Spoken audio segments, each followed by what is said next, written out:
আপনি কি সত্যি নিজেকে চিনেন? নাকি মানুষ আপনাকে যেভাবে দেখে, আপনি নিজেকেও সেভাবেই দেখতে শুরু করেছেন? একটা ভয়ঙ্কর প্রশ্ন।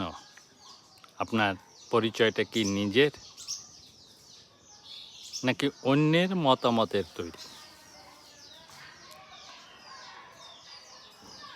ছোটবেলা থেকেই মানুষ কি বলবে, কি ভাববে, কি বুঝবে, লোকজন কি ভাবলো, এই কথাগুলো শুনতে শুনতে আমরা নিজের ভেতরের কণ্ঠটাকেই হারিয়ে ফেলেছি।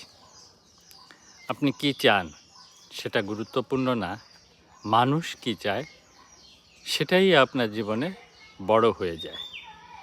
তাই আপনি নিজের মতো করে হাসেন না, নিজের মতো করে পোশাক পরেন না, নিজের সত্যিকারের মতো বলেন না যেটা আপনার মন চায়। কারণ বিচার হওয়ার ভয়ে।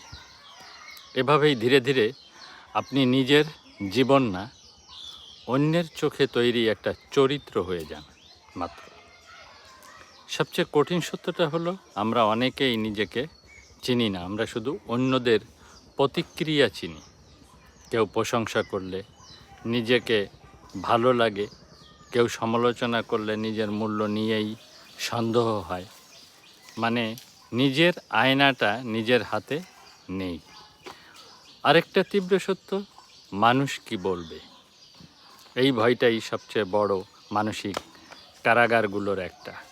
কারণ এতে মানুষ বেঁচে থাকে কিন্তু নিজের মতো করে না। সমাধানটা সমাজকে ঘৃণা করা না, নিজের ভিতরের কণ্ঠকে চিনতে শেখা। প্রতিদিন নিজেকে প্রশ্ন করুন, আমি আসলে কি চাই? সবাইকে খুশি করার চেষ্টা কমান। বাঙালিয়ানা শেখায় নিজস্ব সত্তাই মানুষের আসল পরিচয়। শুধু একটা সময় কাটান একা, নিজের চিন্তাকে শুনুন, ভুল করতেও ভয় পাবেন না। মানুষ বলবেই, কিন্তু জীবনটা আপনার। মনে রাখবেন, অন্যের চোখে নিজেকে দেখতে দেখতে একসময় মানুষ নিজের মুখটাই ভুলে যায়। আজ একটা সিদ্ধান্ত নিন, আমি শুধু মানুষের মতামত হয়ে বাঁচব না, আমি নিজের সত্যিকারের সত্তাকে বা পরিচয়কে খুঁজব। কারণ যে মানুষ নিজের পরিচয় হারায়, সে পৃথিবীর সব স্বীকৃতি পেয়েও নিজের ভিতরে শূন্যই থেকে